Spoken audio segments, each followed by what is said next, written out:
नमस्कार मित्रांनो, आज जो क्वेश्चन सॉल्व करणार आहे तो आहे question number 8. I hope so तुम्ही क्वेश्चन नंबर 1 ते 7 बघितला असेल, सॉल्व करून बघितले असेल, लिहून घेतले असेल. तुम्ही ते प्रॅक्टिस कराल तर हे क्वेश्चन हा चॅप्टर इझी जाईल तुम्हाला. तर मला असं वाटते का तुम्ही ते प्रॅक्टिस करायला पाहिजे. तर चला, नेहमीप्रमाणे आपण आधी क्वेश्चन रीड करून घेऊया आणि मग त्यानंतर त्याला सॉल्व करूया. तर क्वेश्चन नंबर 8 काय म्हणतो, Shivaji of Pune and Sambhaji of Kolhapur. तर हे दोघं जण आहे, हे दोघं को वेंचर्स आहे. हे समजणं खूप गरजेचं आहे, कोण को वेंचर्स आहे आणि कोण तिसरी पार्टी आहे. ओके, म्हणून क्वेश्चन कधी पण आधी रीड करून घ्यायचं, समजून घ्यायचं, मग त्याला सॉल्व करायचं. तर Shivaji of Pune Sambhaji of Kolhapur enter into joint venture to consign 500 bags of sugar to Tanaji. Tanaji हे तिसरी पार्टी आहे. तानाजी हे को वेंचर नाही आहे. Of Nagpur to be sold on their joint risk which is in a proportion of 3/5 and 2/5 respectively. तर आज जो प्रॉब्लेम आहे त्यामध्ये जो प्रपोर्शन आहे, profit and loss sharing ratio जो आहे तो 3/5 अँड 2/5 असा आहे. तर याला आपण असंही लिहू शकतो 3/5 2/5 किंवा 3:2. जे डिवाईडमध्ये 5 आहे त्याला कॅन्सल केलं तर 3:2 हा पण रेशो होतो यांच्यामध्ये. Shivaji sent 300 bags of sugar at the rate of 10,000 each. शिवाजीने 300 बॅग्स पाठवले, किती 10,000 प्रमाणे. एक बॅग 10,000 रुपयाचा आहे.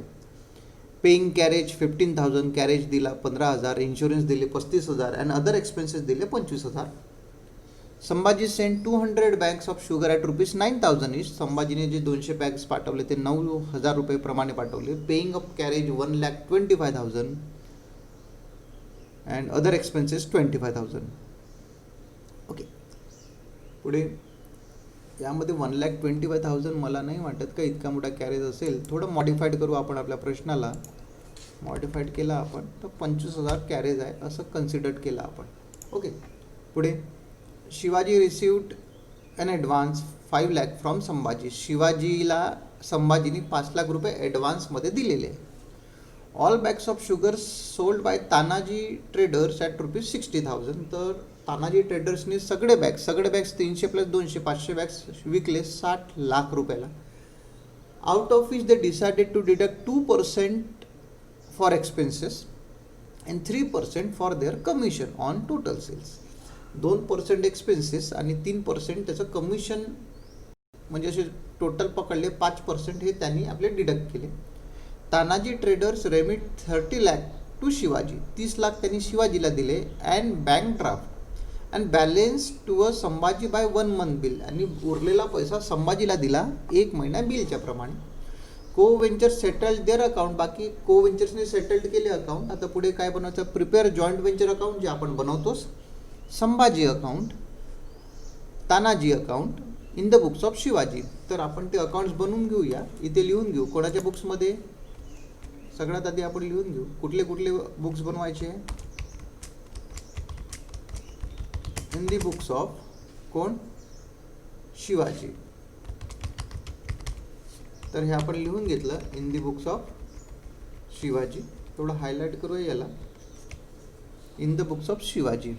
तर सगळ्यात पहिला जो बनवतो आपण तो बनवतो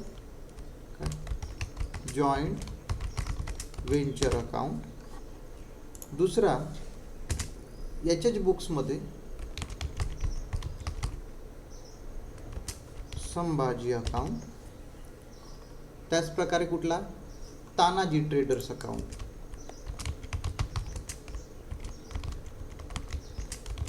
अजून कुठला अकाउंट बनवायचं आहे का, नाही. रिझन काय आहे, जे बिल आलेलं आहे ते बिल आपण इनकॅश झालं वेळेवरती हे कन्सिडर केलं म्हणून त्याला बिल्स अकाउंट बनवण्याची गरज नाही आहे. आणि हे 3च पार्टी आहे, एक आहे शिवाजी, दुसरी संभाजी, तिसरी तानाजी. कुठली चौथी पार्टी नाही आहे, त्यामुळे आपल्याला कुठली चौथा अकाउंट बनवण्याची गरज नाही आहे. तर चला पटापट एंट्र्या करून घेऊया आपण. सगळ्यात पहिली एंट्री हे तर हे 500 बॅगची, याची एंट्री काही होणार नाही. इथपर्यंत काहीच एंट्री होणार नाही. इथून एंट्री सुरू होईल. Shivaji sent 300 bags of sugar 10,000 paid. किंग कॅरेज 15,000. तर शिवाजीनी हा खर्च केला, ठीक आहे ना. कोणाला पाठवला, तानाजीला. तर इथे ही एंट्री नाही करायची, Shivaji account debited to Tanaji account, ही एंट्री होणार नाही. ठीक आहे, हे लक्षात ठेवा की शिवाजीनी तानाजीला पाठवले असेल तरी तुम्ही तानाजीला डेबिट नाही करायचं. कारण की तो एक्सपेन्सेस कशाचे आहे, तो जॉईंट व्हेंचरचा आहे, म्हणून इथे आपण लिहू. कोणी पाठवलं, शिवाजीनी. बुक्स कोणाचे आहे, शिवाजीचे, म्हणून टू बँक्स अकाउंट. बरोबर आहे. ओके. आता काय काय पाठवलं, तर यांनी काय काय केलं आहे, खर्चा बॅग्स पाठवले आहे, शुगर बॅग्स. बरोबर आहे, ते आधी लिहून घ्या आपण. काय, शुगर बॅग्स किती पाठवले, 300 इंटू 10,000. बरोबर आहे ना. इथे आपण बॅग्सही लिहिले आपण, तरी चालते, काही प्रॉब्लेम नाही. 10,000 बरोबर. आणि किती आहे, 300 बॅग्स इंटू 10,000. तर अमाऊंट किती झाला, 10,000 इंटू 300. बरोबर आहे. तर 10,000 इंटू 300 टोटल किती झाले,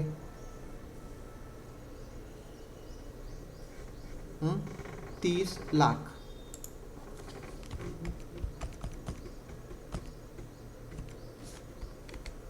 तर टोटल झाले किती, 30 लाख.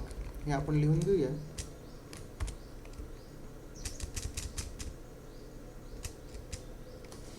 दहा 10,000 इंटू 300. त्याचप्रमाणे यांनी काय दिलेलं आहे, कॅरेज.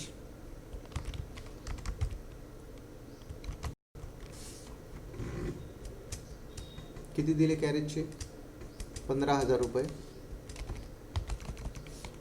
त्याचप्रमाणे इन्शुरन्सचे किती खर्च दिला, 35,000. ते लिहून घेऊया आपण, 35,000. त्याचप्रमाणे अदर याचे किती दिले, 25,000. तर ते लिहून घेऊया आपण, 25,000. तर या प्रकारे एक्सपेन्सेस झाले टोटल. कोणाचे झाले एक्सपेन्सेस, हे झाले शिवाजीचे.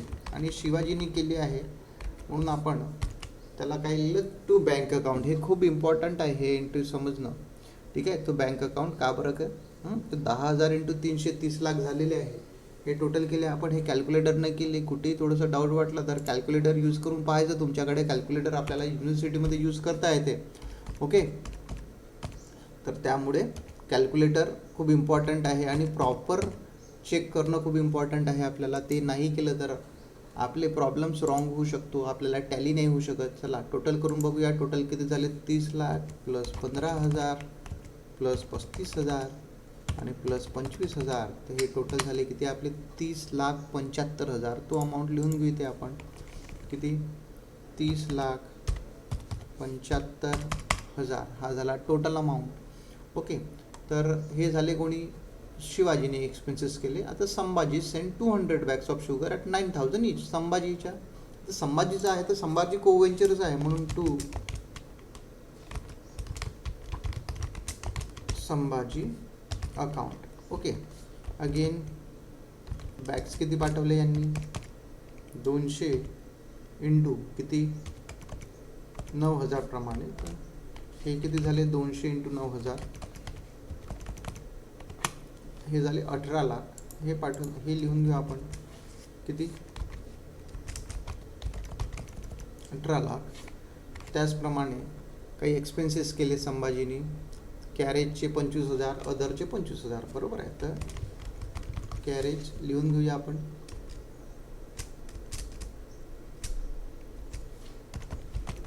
$25,000 आणि अदर्सचे किती, 25,000. तर हे आपण लिहून घेतले आहे. आणि टोटल तर असे बोटावरच टोटल होते. याचा टोटलसाठी कॅल्क्युलेटर यूज करायची गरज नाही आहे. म्हणजे आपण डायरेक्ट टोटल करू शकतो. इथे झाले 18,50,000. बरोबर आहे, 18,50,000. याशिवाय अजून कुठले खर्च करण्यात आले का, नाही. ओके. कुठलाही याशिवाय या दोघांनी तर कुठला खर्च केलेला नाही आहे. ओके. हे झाले जॉईंट व्हेंचर डेबिटला संभाजी. तर संभाजीच्या क्रेडिटला बाय जॉईंट व्हेंचर. ओके. या सगळ्या गोष्टी आपण याचा क्रेडिट साईडला आपण लिहू शकतो. आणि अमाऊंट लिहून घेऊ. संभाजीला टोटल अमाऊंट किती झाला आपला, 18,50,000. हे झाले संभाजीच्या credit. Joint venture debit, Sambhaji credit. पुढे काय लिहिलेलं आहे, Shivaji received advance 5 lakh from Sambhaji. शिवाजीला संभाजीनी 5 लाख ॲडव्हान्स दिला. तर तो ॲडव्हान्स आपण लिहून घेऊ. आपण शिवाजीला मिळाला असेल तर बँक अकाउंट डेबिट शिवाजीला मिळाला ना. बुक्स कोणाची आहे? शिवाजीचे बुक्स आहे, बरोबर आहे. म्हणून शिवाजी अकाउंट डेबिट कोणी दिला? संभाजी, बरोबर आहे. तर bank account debit, Sambhaji account credit by bank account. आणि काय लिहायचं? Advance received. We are Shivaji. Okay, हे समजलं. आपण शिवाजी आहो, आपण त्या प्रकारे अमाऊंट लिहायचा. तर हे लिहिलं आपण ॲडव्हान्स रिसिव्ड. पुढे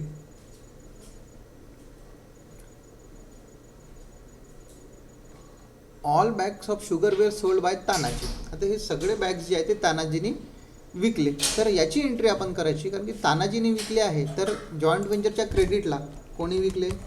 बाय तानाजी, बरोबर. आणि त्यांनी कितीला विकले? 60 लाखाला विकले. ओके, तर याला आपण लिहून घेऊ बॅग्स सोल्ड. तर तानाजी अकाउंट इथे डेबिट होणार टू जॉईंट व्हेंचर अकाउंट. किती? 60 लाख.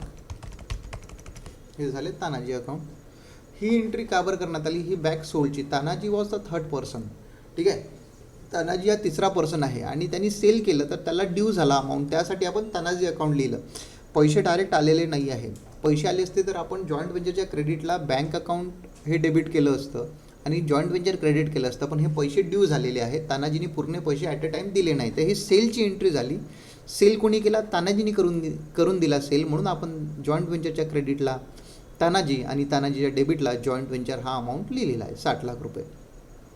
पुढे out of which they deduct 2% expenses and 3% commission on total sale. तर यावरती त्यांनी 3 + 2%, 3% 2% एक्सपेन्स, 3% कमिशन हे कापण्यात आले. तर कोणी कापले? ते तानाजीने कापले, बरोबर आहे ना. तर तो एक्सपेन्सेस आपला जॉईंट व्हेंचरचाच आहे.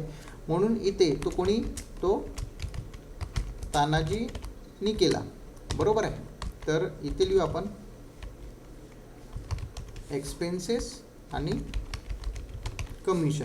तर एक्सपेन्सेस किती आहे? 2% आहे. कमिशन किती आहे? 3% आहे. तर हे कितीचे? हे जे टोटल सेल केले त्यांनी 60 लाखाचे, बरोबर आहे ना. हे जे 60 लाखाचे सेल केले त्यांनी त्याचे 2%. तर हे झाले 1,20,000. Expenses was 1,20,000. त्याचप्रकारे कमिशन 60 लाखाचे किती? 3%. तर हे झाले 1,80,000. 1,80,000. तर यांची टोटल केली आपण तर टोटल कितीला होणार? 1,80,000 + 1,20,000. 1,80,000 + 1,20,000. तर टोटल झाले 3 लाख. हा अमाऊंट इकडे लिहून घेऊ आपण. टोटल झाले आपले 3 लाख. तर जॉईंट व्हेंचरच्या डेबिटला आणि तानाजीच्या क्रेडिटला बाय जॉईंट व्हेंचर अकाउंट किती? 3 लाख. तर अशा प्रकारे तानाजीचे हे एंट्रीज झाले. तानाजीचे हे तुम्ही अमाऊंट्स लिहून घेऊ शकता तुम्ही. Remember it. हे जे अमाऊंट आपण कॅल्क्युलेट केले आहे ते आपण कॅल्क्युलेट केले आहे 60 लाखावरती.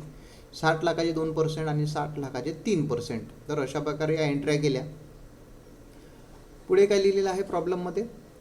हे एंट्री झाली. Tanaji trader remit 30 lakh to Shivaji. तानाजीने शिवाजीला 30 लाख दिले. तर शिवाजीच्या बुक्समध्ये एंट्री आहे. शिवाजीला आपण बँक अकाउंट बनवलेला नाही आहे म्हणून बँकेची एक साईडची एंट्री नाही करू आपण. पण बॅलन्स तर त्यांनी दिला. एंट्री काय होणार? Bank account debit to Tanaji account to bank account. म्हणजे तानाजीच्या क्रेडिटला आपण काय करू? Bank account. आणि किती दिले त्यांनी दिलेले आहे आपल्याला 30 लाख. हे रिमेंबर आपण शिवाजीच्या बुक्समध्ये एंट्र्या करत आहोत म्हणून आपण शिवाजीचे बुक्स या कन्सिडर करून एंट्र्या करायचा.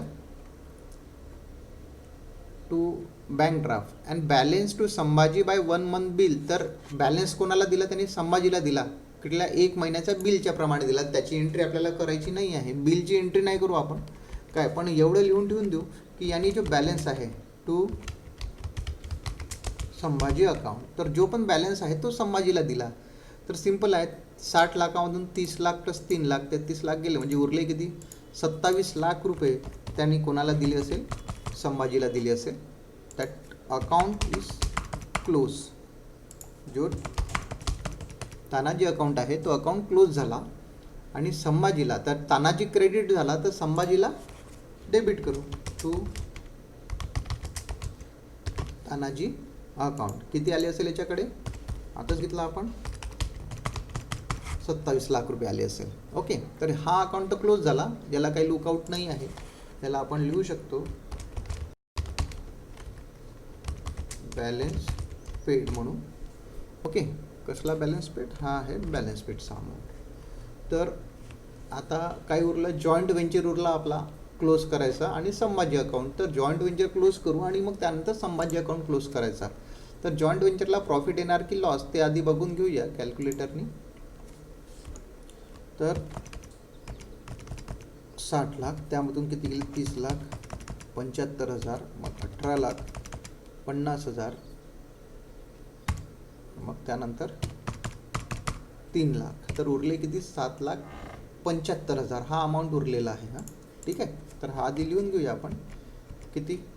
7,75,000 उरलेला आहे. नाव इथे येते पॉईंट. हे काय आहे? हे आहे to profit on joint venture. तर हे लिहिलं आपण. नाव आता यामधून काही हिस्सा तो आहे तो प्रॉफिट अँड लॉस अकाउंटला जाणार. कोणाचा? शिवाजीच्या. आणि काही हिस्सा कोणाला जाणार? संभाजीला जाणार. आता तो किती जाणार? तर आपल्याला इथे profit and loss sharing ratio दिलेला आहे. शिवाजीचे 3/5 आणि संभाजीचे 2/5 आहे. बरोबर आहे. तर याला डिवाईड करायचं आपण. किती? 7,75,000 डिवाइड बाय 5 करायचा, कारण की 3 आणि 2 म्हणजे 5 हिस्से होतात. तर डिवाइड बाय 5 केले, हे टोटल 5 हिस्से झाले. इंटू 3 केले तर हे झाले 4,65,000. हा झाला कोणाचा हिस्सा? शिवाजीचा. किती? 4,65,000. आणि त्याचप्रमाणे किती आलं होते? 7,75,000. याला आपण 5 हिस्सांमध्ये डिवाईड केलं, याला इंटू अगर 2 केलं तर हा हिस्सा 3,10,000 हा कोणा झाला? संभाजीचा हिस्सा झाला. 3,10,000 हा संभाजीचा हिस्सा झाला. आणि यांचे दोघांचे टोटल केले आपण, आताच करून बघितले तर 7,75,000 होते. हा अकाउंट क्लोज झाला आपला. कुठला? जॉईंट व्हेंचर अकाउंट क्लोज झाला. तर जॉईंट व्हेंचरच्या डेबिटला आला एक प्रॉफिट अँड लॉस. तर हे शिवाजीचे अकाउंट प्रॉफिट अँड लॉसला चालले जाईल आणि संभाजी जी आहे ते संभाजीच्या क्रेडिटला जाईल बाय जॉईंट व्हेंचर अकाउंट. आणि अमाऊंट किती येणार? 3,10,000. तर हे आपण लिहून घेतले 3,10,000. नाव आता आपल्याला याला टॅली करायचं आहे. तर याला बघितलं आपण, याला डेबिट साईड मोठी दिसत आहे आपल्याला, ते लिहून घेऊया बोथ साईड. ओके, या 27 लाखामधून हे अमाऊंट मायनस करून घेऊ. त्यामधून 18,50,000 मायनस 5 लाख जे ॲडव्हान्समध्ये दिले होते मायनस 3,10,000 हा त्याचा प्रॉफिट आहे. तर उरलेले किती? 40 लाख. ठीक आहे. एकदा अजून टॅली करून बघून घेऊ. 27 लाखातून 18,50,000 गेले, मग 5 लाख गेले आणि मग 3,10,000 गेले. तर उरले किती? 40 लाख. हा बॅलेन्स जो आहे कितला? 40,000 रुपये. सॉरी, हा बॅलेन्स हा संभाजी शिवाजीला दिला by bank account. What is it? It is, आता एंट्री काय झाली असेल? Bank account debit. संभाजीच्या बँक अकाउंट डेबिट आणि शिवाजी क्रेडिट. तर इथे आपण लिहू बॅलेन्स रिसिव्ड. ओके, तर here we are end with the question number 8. मला वाटते तुम्हाला समजलं असेल. तुम्ही सगळ्यांनी आधी लिहून घ्या. काही नाही समजलं तुम्ही मला विचारू शकता. थँक्यू.